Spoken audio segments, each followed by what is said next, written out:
Well, welcome everybody. Thanks for attending this today.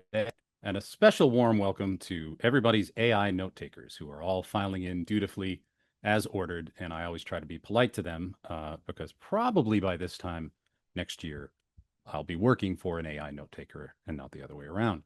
I'm Tom Webster. I'm a partner at Sounds Profitable, and I'm very grateful that just hundreds and hundreds of you have signed up for this on a brutally hot July. And here in Boston, where I am, it is wicked hot, as we would say. And it's probably hot where you are too. So I thank you for this, and of course, for the gift of air conditioning. This particular project is near and dear to my heart, and it's been something that I've been thinking about for a while. And it kind of stems from the the debate that we all seem to have about what is and what isn't a podcast, which uh, I have my own kind of personal views on that, but I also do a lot of research, and sometimes that research is at odds with my personal views, and thus my personal views are not valid. But we all sort of have different thoughts about this. But one thing that I did not really care for is the way that we sometimes pit one thing against another.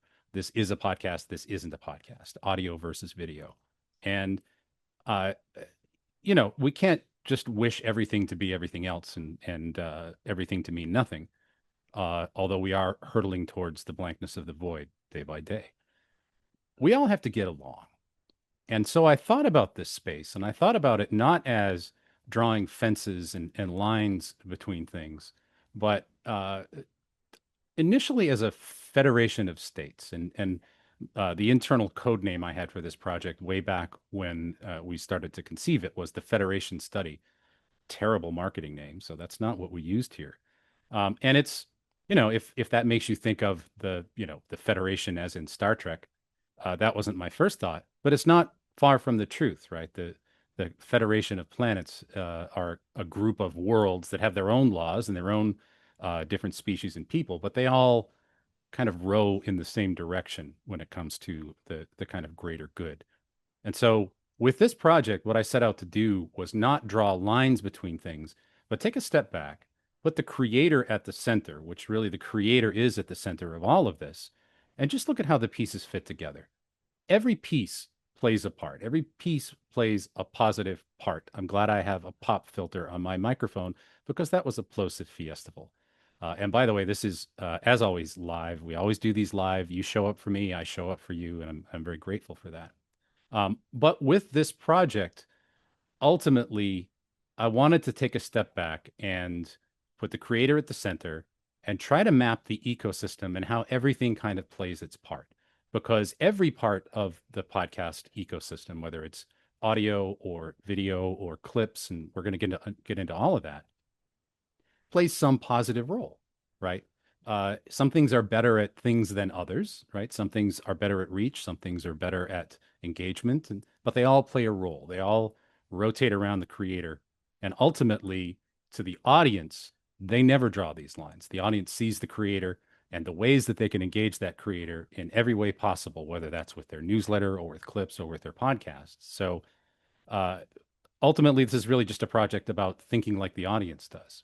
So I'm going to get into it now because we do have a fair amount to share with this. And I'm going to be writing a lot about this. We're going to be sharing a lot of graphics and thoughts and articles about this study all throughout the summer. So uh, you you may have questions. This may raise a lot of questions.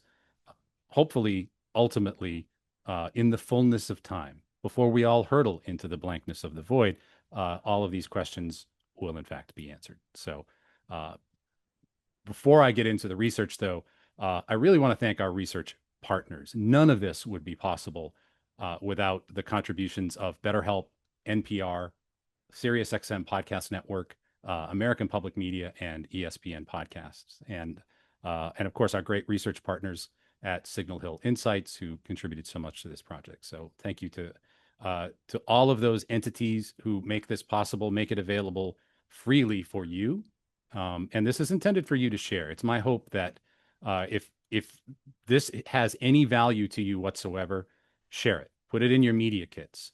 Take it to buyers because ultimately that's what this project was for. It's a way for you to kind of package the whole ecosystem, regardless of your part in it, and show how you're playing your part, and not acting like farmers and cowmen.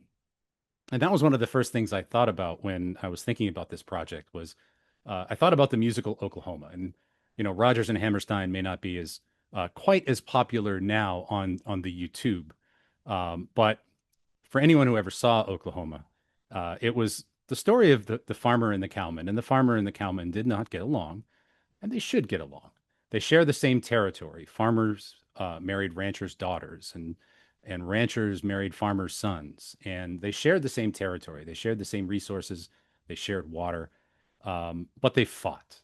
Even though the farmer and the cowman should get along, even though they shared the same territory, as audio does with video, does with clips, they bickered and they fought until finally they were all brought together in the same way that I'm going to bring you all together here today, and that is with the gift of song, as I sing all 15 songs from Oklahoma as soon as we're done with the data.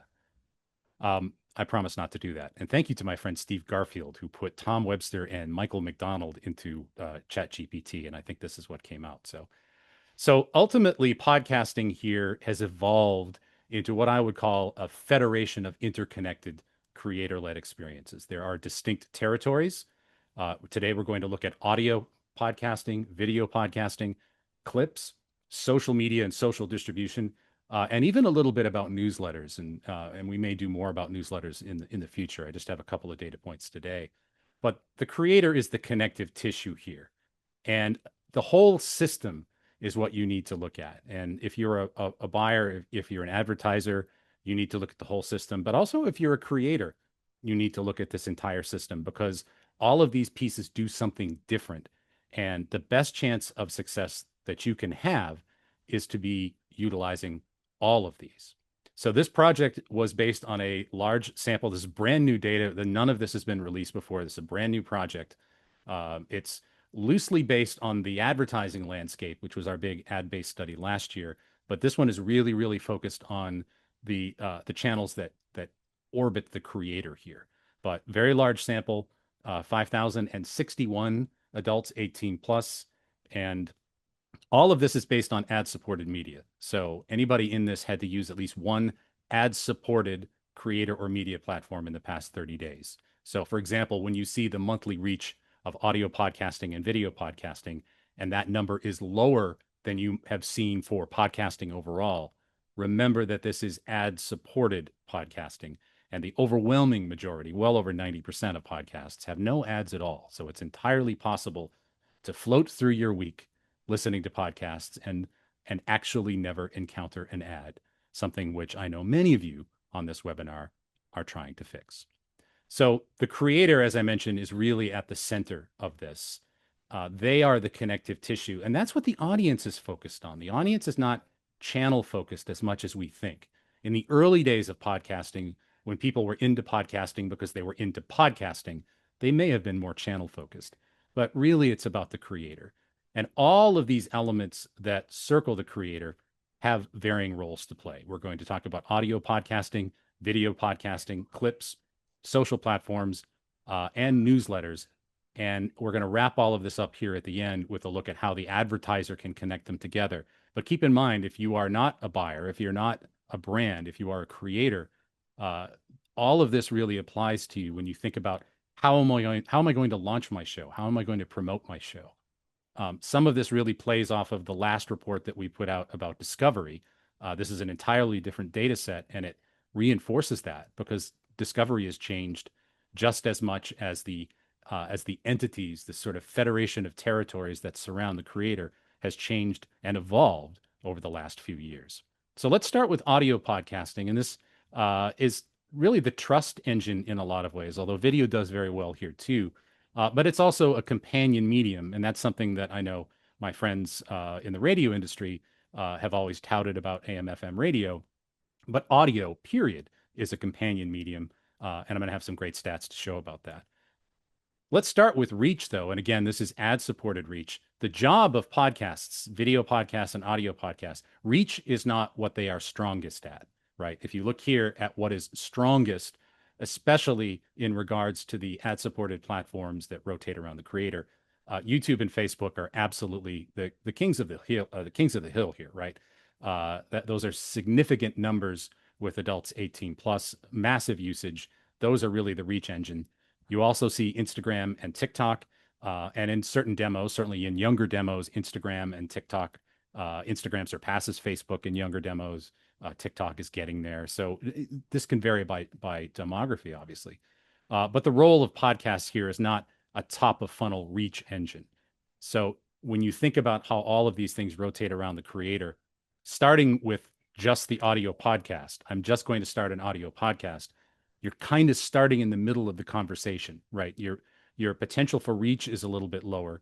So you need to think about, well, how am I going to start to build reach and get people into the funnel so that they will find the show?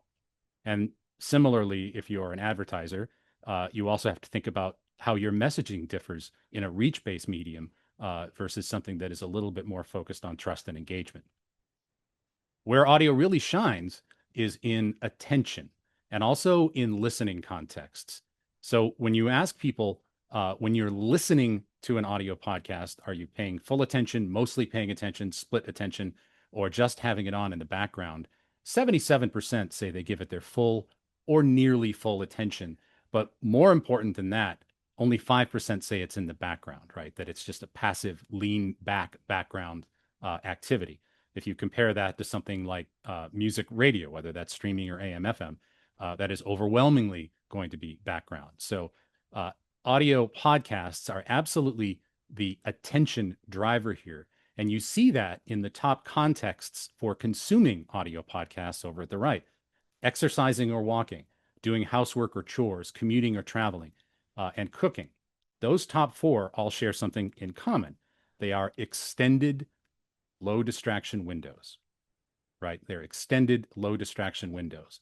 They're not the kind of windows where you can't pay attention. They're the kind of windows where you may be doing something else, but your attention is in fact on the medium.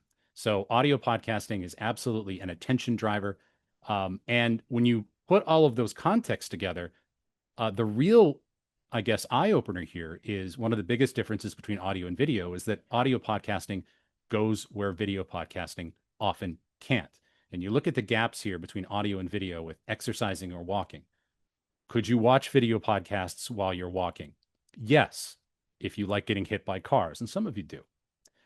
Doing household chores, a big gap. Commuting or traveling, cooking.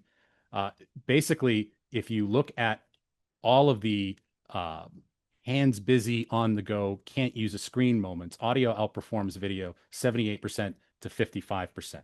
So you have significant outperformance there in the moments where screens simply can't go. So as you look at some of the stats going forward, you'll see that video podcasting also performs very, very well in things like trust and engagement, and even better in some transactional things. So you might say, well, why don't I just buy video, or why don't I just do video? And this is one of the answers to that, because audio is going places where screens simply don't go.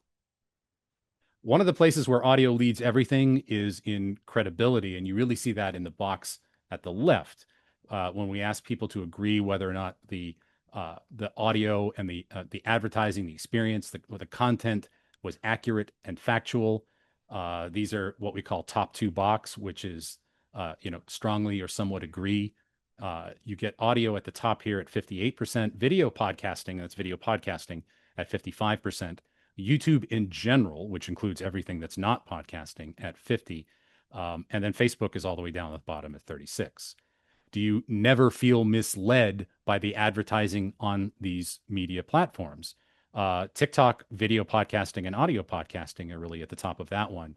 And then that third box, have you had a bad experience with an ad or a product that you purchase based on hearing or seeing it on each of these platforms? And audio podcasting, video podcasting, and YouTube are all at the top there. But it's the card on the left where audio really leads. Is it accurate and is it factual? That's where audio is the strongest. And you can see here, Facebook is at the bottom of that, but Facebook has some other strengths, which we're going to get to a little bit later on.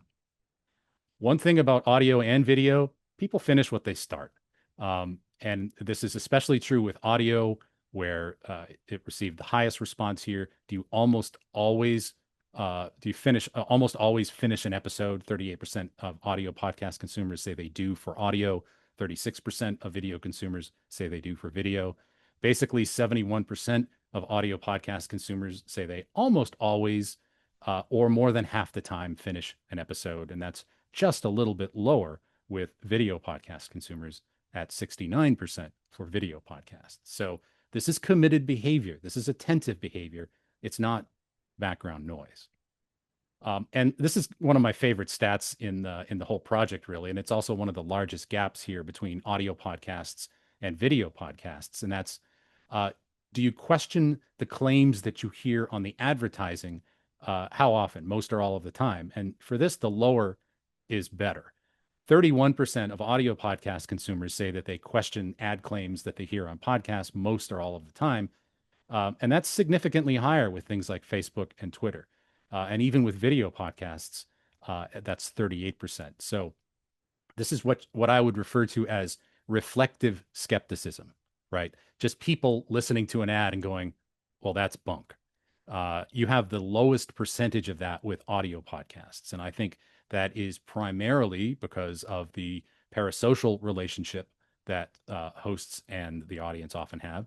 And often that is because those ads are host read. And I'm going to have some stats on that in a moment. This is a question about the perceived motivation of creators. And I think we are very familiar with the creator universe now, that people are making money, they're making careers becoming creators, and they're doing that often by selling products and by becoming influencers for products. I think we know all that. I mean, honestly, that's why I have been doing what I have been doing for 20 years, is to help podcasters have an environment to be able to do that, to help build an industry where you could actually make a living, right? And so we ask people here, are creators motivated by money or by helping their audience? And you do see some cynicism up and down the line here with, primarily money. But that primarily money bar is the lowest with audio and video podcasting. It's the highest with Facebook. But the primarily or somewhat likely to be helping their audience is much higher with audio and video than the other kind of social platforms that we look here. So there's less reflexive skepticism, which means more receptivity. And there's a little bit more faith in the creator's altruistic intent, that they actually are really trying to share something with us that would help. When we talk about the relationship that audio podcast consumers have with the creators that they're listening to, 59% agree that they feel like they're part of a community. 56, a strong connection. Another 56 say they would follow them across platforms. And even at the bottom there, 43%, maybe at the bottom of this list, but that is not a low number. 43% of audio podcast consumers say that they trust those creators as much as their friends, which means one of two things, and perhaps both, that one, the parasocial relationship that people have with audio creators is incredibly strong. And two, you need to get better friends. Your friends are a little shaky. When we do ask people what kind of ad format they prefer, the top answer here is host read in their own words at 35%. 24% say they're all the same, which is not the same thing as the one at the bottom, which is don't notice the difference, right? That 24% is, I acknowledge that they're different, but I treat them all equally. 16% produced radio style, which I think those are probably the 16% that don't necessarily pay a lot of attention, then read by other voices and so on. So host read absolutely converts here, converts trust into ad value. But of course, as you know, if you either buy or sell podcast advertising, all of that's priced in. And as my friend Marshall Williams likes to say, host read may be the beachfront property, but all of the real estate is pretty valuable. So audio podcasting, the first territory that we look at here, builds the deepest trust, has the lowest rates of skepticism, disappointment. This is a receptive audience. But also, and I'll come back to this in a moment, it goes places video can't go. And the gaps there are pretty significant. So even in some circumstances and some data points that may look the same between audio and video, they're not, because A, they're different people, and B, audio and video are existing in different contexts, different spaces and containers in people's lives, and even different rooms of the house. Now, video is where we really see a deepening layer. And one of the things that I know I've said this in the past, I think some people have a perception that the people who watch a lot of video have short attention spans. That is absolutely not true. I think, all of us on this webinar have undoubtedly recently binged something in video, watched long videos. What we have are better filters and higher standards, and uh, the uh, the the ability of the platforms that we have now to consume video allow us to pick and choose and discard very quickly. We don't have to be completists with video. We can discard something very quickly that is not meeting our standards or not satisfying our needs. So it's not about short attention span. It's about better filters for crap, better ability to use the tools. And once you find exactly what you want, people will spend a lot of time with it. And then the other thing about video, which is not as cut and dried as it may look initially, is that it is absolutely where transactions are more likely to happen.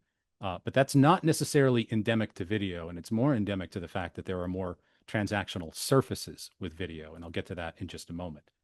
So, on that attentiveness, as I mentioned, video has attracts people that will spend a lot of attention, pay full attention to things. 81% say they are either fully or mostly attentive to video podcasts, compared to the 77% we just saw for audio, 74% for clips. Even though clips are a little bit more of a lean back activity, people are mostly or fully attentive to those clips as well.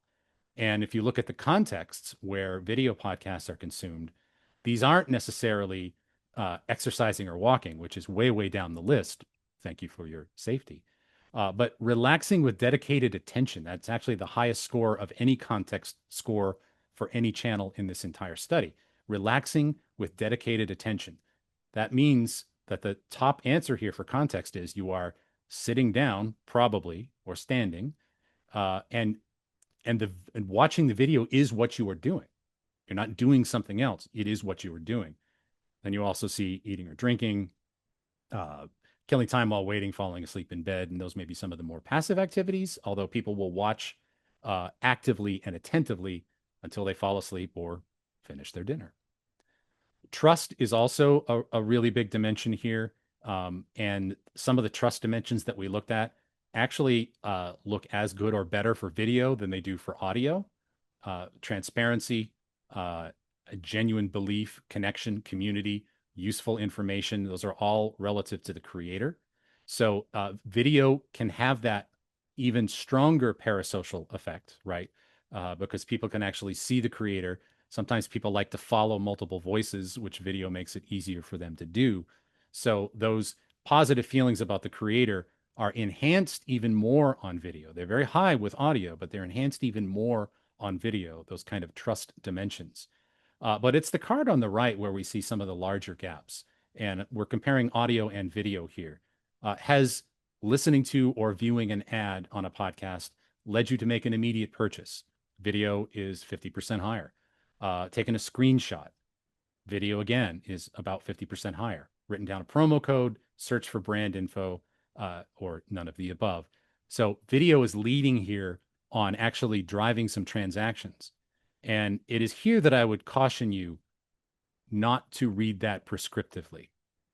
And that's simply because there are many more transactional surfaces with video podcasts than there are with audio podcasts. If you are listening to an audio podcast on an audio podcast platform, you can't click on an audio ad. But there are many things for you to smash, like, subscribe, click, hit a link to, and purchase on video. So the fact that the numbers here for video are higher is as much a factor of the fact that there are simply more transactional surfaces. So, and that's one of the reasons why, by the way, I think it's really, it can be dangerous to try to measure them the exact same way.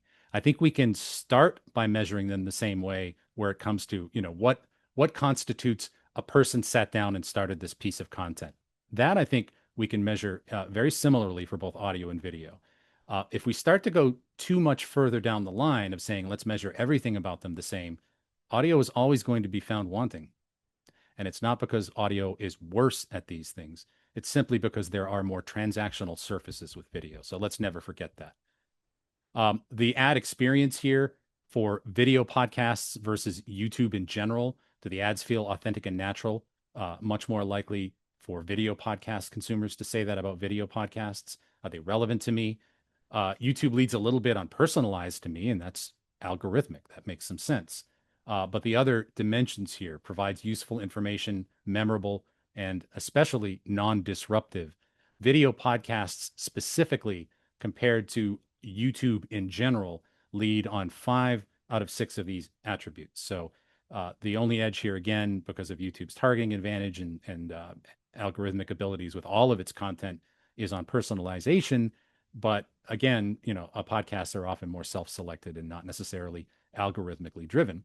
And as we saw in the discovery study that we put out just a couple of weeks ago, people find content and find podcasts in particular on YouTube intentionally. They search for specific shows or they search for specific humans who are hosting that show.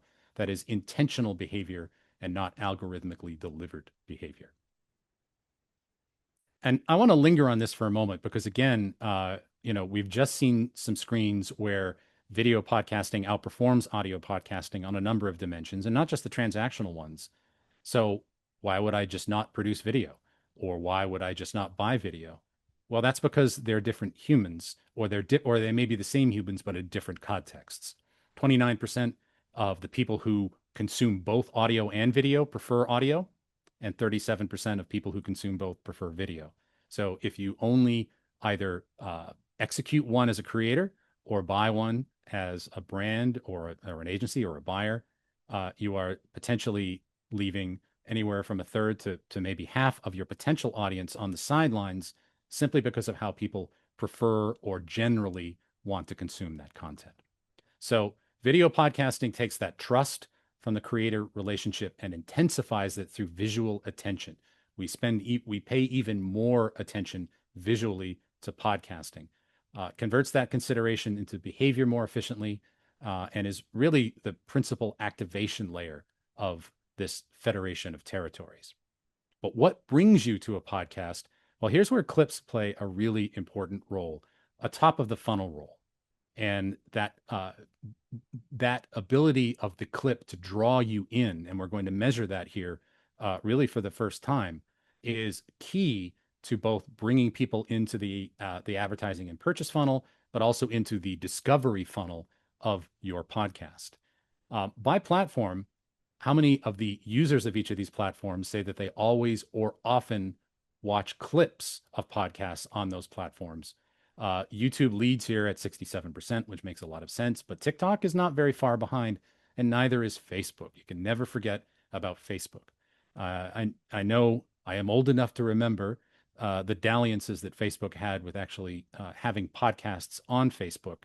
And that may not be the context where people want to consume an entire podcast, but it is certainly where they want to consume clips and share clips, and they do. When you add all of this all together, 89% of all podcast consumers watch clips on at least one social platform, at least some of the time, and another 72% say they do so often or always. So there is significant clip consumption, significant self-reported clip consumption. It may even be higher than that. Again, by podcast consumers. So they're telling you, and they're telling you in majority numbers and en masse, as the French would say, that clips are a significant engine to drive them to discover your podcast. We asked people if clips led them to watch a specific episode. 5% said always, 25% often. You add those together, so 30%. About 3 in 10 said often or always. Why would you ignore that? That's a lot of people, right? That is trial, and trial leads to usage. And even 51%, just over half, say that sometimes it does. So 81%, when you add those three together, of podcast consumers who watch clips say that they lead them to watch a specific episode. You would never want to leave that on the table. And then another 84% say that clips lead them to become a regular consumer of that podcast. Again, 6% always, 27% often, and 51% sometimes. So the clip is what is catching people on things like TikTok and Instagram. And if you get numbers like this, 3 in 10 to a third say often or always convert me to, if not an episode or to become a regular listener, to some deeper engagement, right? You wouldn't want to leave that on the table. And that's absolutely how clips are functioning here in the federation, in the territory. They are not cannibalistic. They are a potential conversion engine, and they are really a top of the funnel activity. And I would submit that if you're launching a podcast and you're trying to reach Gen Z or younger, that your primary discovery angle should be vertical. It should be vertical video because that's where that discovery is happening for that particular cohort. It's less likely to be happening with things like feed drops and cross promotion and trailers, which is something that we saw in the Discovery project that we launched a couple of weeks ago. Those consumers are more likely to be a bit older, more likely to use dedicated podcast clients, and so on. So there's absolutely a demographic strategy here. But without a doubt, when you look at these numbers of the conversion to either watching a specific episode or becoming a regular listener, these are unignorable numbers. How do people know it's a clip? This is, believe it or not, a question that I have been asked and fielded a number of times, and it's very similar to how do people know that a podcast on YouTube is a podcast, or a video podcast on Spotify is a podcast. People are smart. But some of the reasons that they give are that the creator mentions that there is a full episode, or there's something on screen that there's a full episode. Uh, Seems like there's more, that there's something missing. Don't we all feel that at points in our life? I know the creator has a longer podcast. I've heard other full episodes and so on. But the clip is an entry point, and the clip will convert the best when it signals that something more exists and that full episode is easy to find. And that's why clips into video podcasts work very, very well. But keep in mind, and we've put out plenty of research on this, just because a podcast is on YouTube, or a video podcast is on Spotify, or a video podcast is on Apple, does not mean it's watched. We have significant data on that. And to kind of go back to the context again, each format really captures a different moment of the day. The top formats for audio, again, are dedicated windows of attention: exercising, walking, doing chores. Video, it's lean back, but it's primary. It's relaxing with dedicated attention, or eating or drinking. And for clips, it's filling time. Scrolling other social media, killing some time while waiting are the top things, which means that all of these are opportunities to capture potentially different cohorts, but more likely people in different contexts.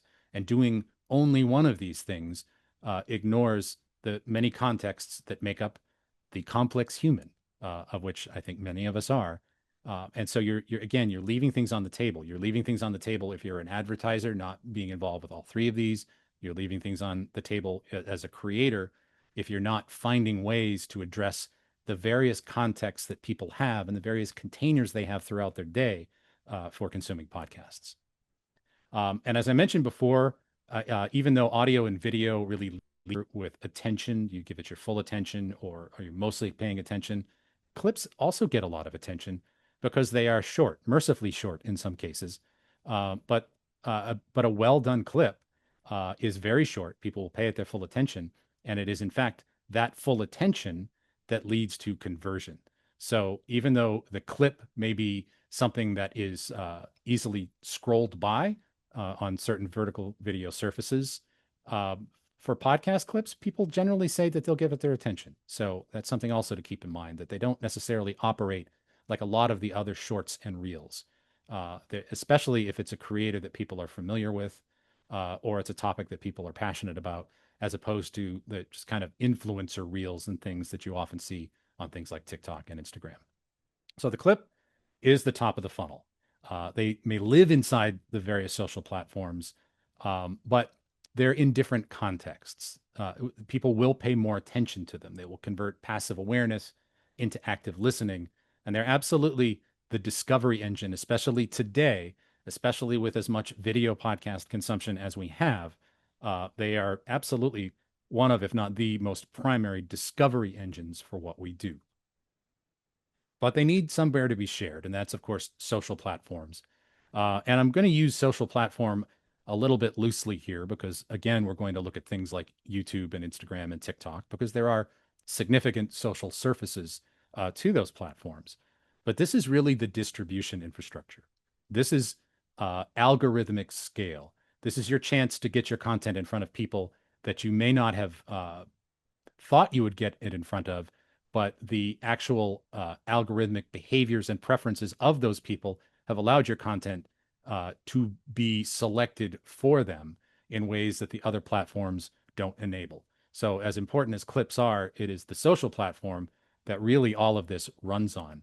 And you see that very clearly when you look at things like the reach here. And the graph on the left, I've already shown you. You see the significant reach for YouTube, Facebook, Instagram, and TikTok. Those are all very high reach media platforms. But of those people, of those monthly users, how many of them also use those platforms? And that's where you really see social come to the fore, because 78% of YouTube users, monthly YouTube users, say they use it daily. 88% of monthly Facebook users, this is the highest, say they use Facebook daily.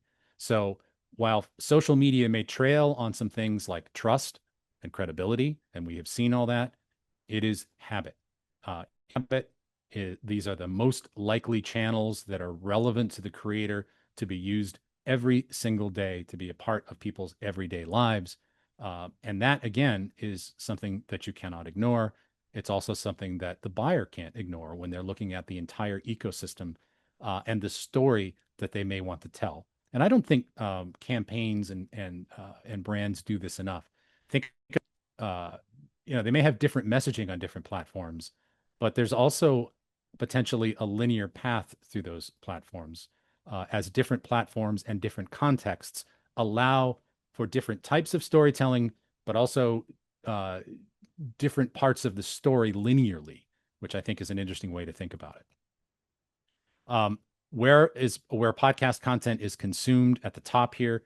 YouTube, 64% of YouTube users say that they always or often consume their podcast content there. That's significantly higher than Facebook, Instagram Reels, and Spotify. But all of these social platforms, none of these are small numbers, right? For Facebook, for Instagram Reels, for Spotify, for TikTok, none of those are small numbers. And those are video surfaces. Certainly Facebook, Instagram, and TikTok are primarily video surfaces. Spotify is a bit of both here, but that consumption is happening on these platforms, as well as distribution and promotion happening on these platforms. And here's where I think it's really hard to overstate Facebook. Now, on the right, you'll see some of the trust deficits of Facebook that I alluded to. They rank lower in factual accuracy and people saying they've never been misled. They rank higher in the creators are primarily driven by money and that they've had a bad experience.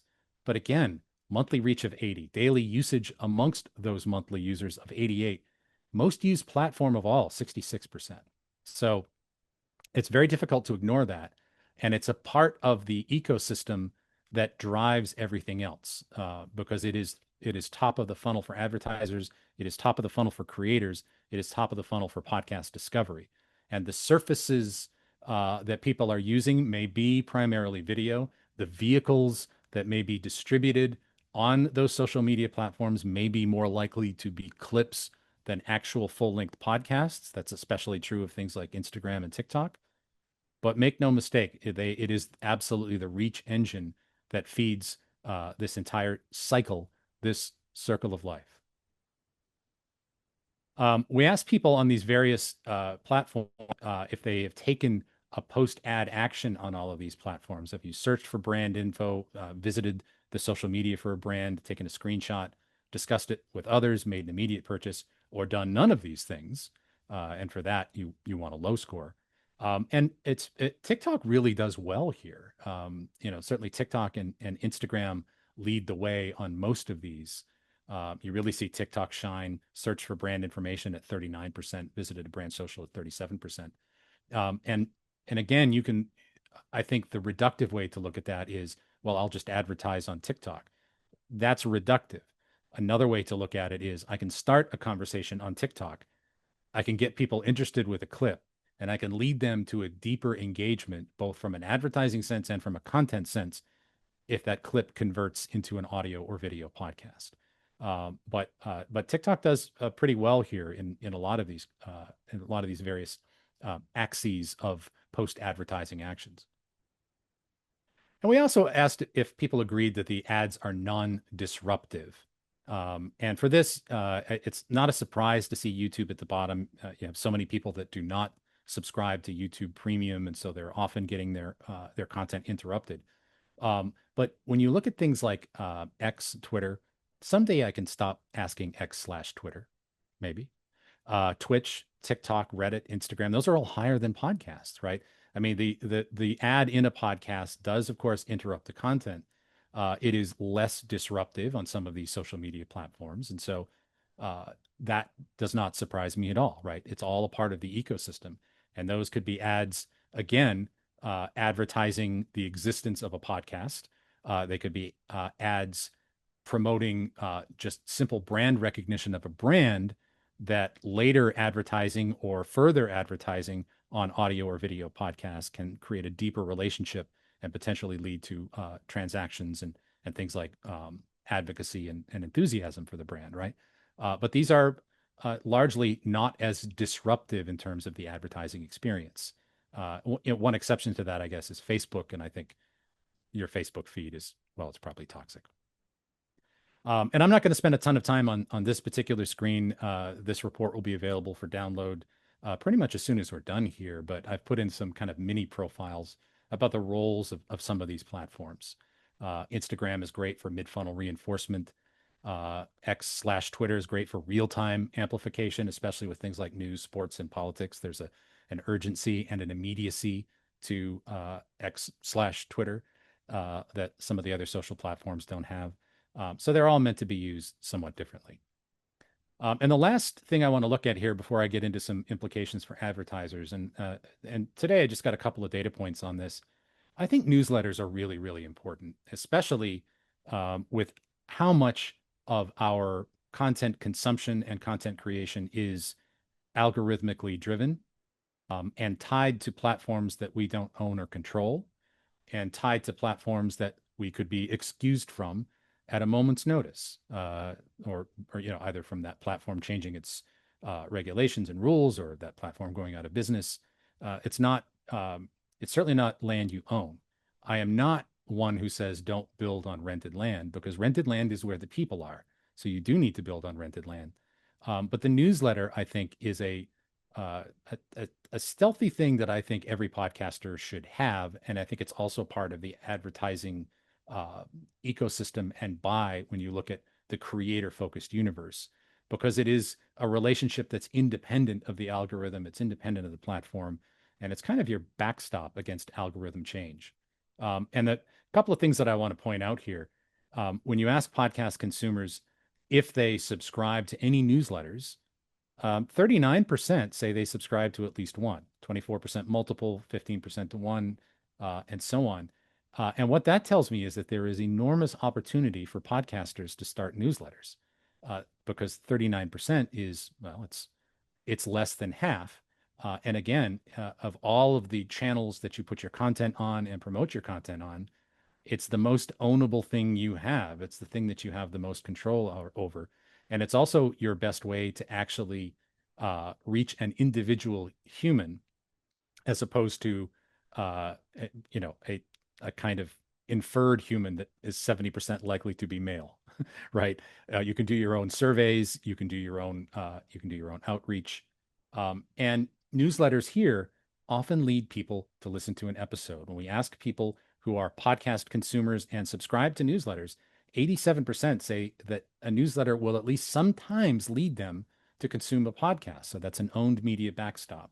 And 32% say often. That's an unignorable number. And what's even more unignorable is the kind of addressable audience here. And I mentioned this before: 42% say they've never subscribed to a newsletter, 61% are lapsed or never subscribed. And existing subscribers can convert to become consumers of your podcast. So, whether you start with the podcast or start with the newsletter, they are like the farmers and cowmen at the end of Oklahoma, people that should get along, because they are incredibly complementary and also self reinforcing. right? And finally, as I mentioned before, it is the ownable backstop against the algorithm. It is the ownable backstop against what may happen on platforms that is out of your control. I want to wrap all of this up a little bit with how all of this connects for advertisers to bring it all together. Um, the creator is the moat here. Every platform has their own version of lock in, but the creator is the moat because what we know is regardless of the format, whether it's audio, video, long form, short clips, people will follow their favorite hosts. 73% would follow their favorite host from audio to video. That speaks to doing both, right? 71% would follow their host from long form to short clips. That's another remarkable stat. So the creator is the moat here. The platforms can change. The platforms will change according to the human and the context that they are in, but the audience ultimately belongs to the creator. The audience does not belong to the platform. We know that podcast consumers are purchasing, and they're purchasing based on creator recommendations. 46% of ad-supported platform users have purchased from a creator's ad recommendation. That is a huge number, right? Almost half of ad-supported platform users have ever made a purchase from a creator's ad recommendation. That is quite literally money. And we have a little bit here on purchase intent over the next 3 months. 3 months may be a short window here for things like automotive and financial services and things like that. But people are spending money, and they are especially spending money being driven by creators. When you download this, I've given you a handy territory scorecard, which gives you just a sort of quick one sheet at what each of these ad supported creator focused channels is best at, what they're weakest at, and how you can use it. How you can use it in buying, how you can use it for your brand, also how you can use it for promoting your podcast, enabling discovery, and growing your audience. And all of that, again, rotates around the creator. It is an ecosystem flow.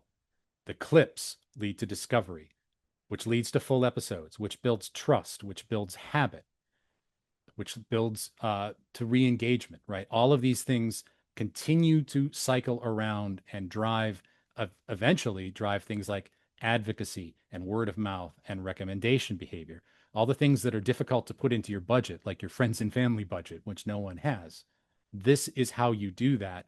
And it's by centering on the creator and trying to be in these surfaces in ways that are native to those surfaces in the context where people are expecting, because ultimately the audience is always in control. We can draw these lines, uh, in boardrooms and in private conversations, but the consumer doesn't draw these lines. The consumer expects and wants to interact with creators across all of these surfaces. I'm going to wrap things up here by once again, please have a silent word of thanks for BetterHelp, NPR, the SiriusXM Podcast Network, American Public Media, and ESPN Podcasts, because they invest in this project so that you can have it for free. And I want you to use this data. I want you to take this data, read it. I'm going to be explaining it a lot more throughout the summer. I'm going to be picking parts of this and really going in depth and in detail. Today, I wanted to give you a little bit of a survey course in this before I take off on a cruise, because I'm about to be at sea here for a couple of weeks. But through the magic of busting my ass this week, there will be 2 more articles over the next few weeks, also about this data and how you can continue to use it. That's going to start with a more in-depth look at audio tomorrow, an in-depth look at video podcasting next week, and then clips the week after that. But please use this data, put it in your media kits, because all of this, I think, keeps us from drawing the lines of farmer versus cowman, and instead puts the creator at the center, treats the audience as if they have choice, as if they are on all of these surfaces, and they expect us to be on all of these surfaces in different ways, with different offerings and different messages. And the more that you can do that, the more you increase your chances for success, both for the brands and advertisers that make content, but also for the existence, promotion, and success of your podcast itself. So I'm going to wrap things up there. Don't think I'm going to take any Q&A today, but I will be looking at the questions that were asked. and I'll be answering them over the next few weeks in the newsletter. So please, if you're not subscribed to the Sounds Profitable newsletter, what's wrong with you? Answer that, and then subscribe to the Sounds Profitable newsletter. And I'll be addressing a lot of these questions over the next few weeks. With that, I'm going to wrap things up. Thanks again to Signal Hill Insights for their sterling service on helping me put all data together. And thank you for the gift of your time and attention. Enjoy the hot weather, enjoy the World Cup, and enjoy your summers.